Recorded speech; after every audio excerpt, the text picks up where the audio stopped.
Tu traverses peut-être un moment où tu as beaucoup, beaucoup de peine. Tu as l'impression vraiment que ton cœur est déchiqueté en 1000 morceaux et tu pleures et tu pleures et tu pleures. Oui, ça, on l'a tous vécu. Alors déjà, ce qui est bien, c'est de pouvoir déjà libérer en fait ce qui te fait mal.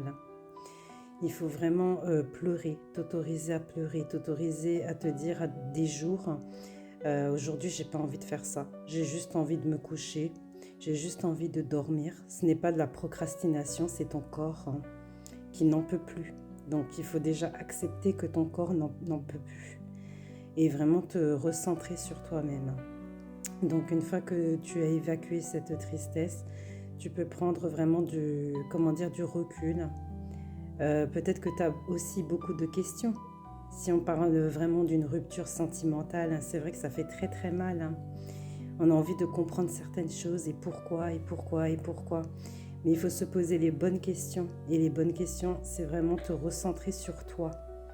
Voilà, parce que l'autre t'a fait peut-être du mal, mais toi, peut-être que tu as aussi quelque chose à travailler, qui est peut-être dans le donner-recevoir. Peut-être que tu donnais trop, peut-être qu'il y a une blessure d'âme au fond de tout ça qui a fait que la relation, elle aille dans ce sens-là. Tu comprends? Donc c'est quelque chose qui est difficile, qui peut prendre plus ou moins du temps, mais chaque personne évolue à son propre rythme. Chaque personne apprend à son propre rythme. La vie, ce n'est pas une course, c'est vraiment se réaliser soi-même. Donc si tu traverses ça, je te souhaite beaucoup de courage et tu as tout mon soutien, vraiment.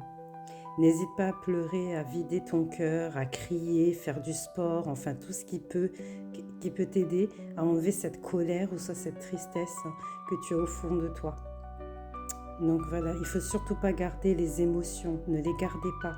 Il faut vraiment les libérer. Libérez-moi tout ça, d'accord?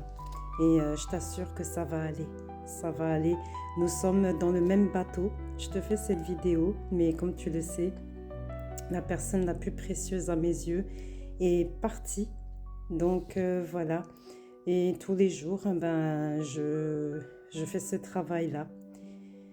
Je me dis, bon, Pauline, tu procrastines, mais c'est pas de la procrastination. Loin de là. Loin de là, c'est mon corps qui me dit, stop maintenant. Stop.